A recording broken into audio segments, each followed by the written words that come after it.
And what about the foundation? This is all a wood subfloor and all. Why not concrete on this? Well, here in this case, this is pretty typical. It's the quickest, easiest way to build it, particularly if you're doing it yourself. Pressure treated foundation, so there's no problem with rot.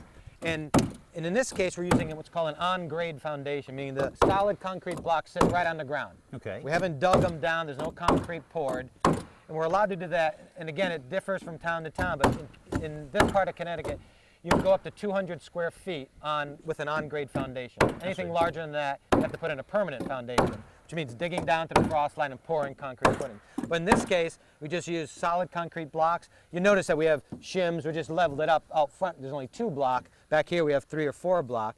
We use 4-inch block and 1-inch block, solid concrete. You make sure you don't ever want to use hollow block, like wall block, because it would crumble in. And I noticed a tie down there. I guess that's another regulation. Yeah, I don't know if you can see that, but there's a cable and a spike, and it's a ground anchor. And again, this is for local building codes because wind might tip over a shed. A shed this size would never tip over, but a metal shed would be subject to the wind blowing it over. So in this case, we have it tied down to the ground.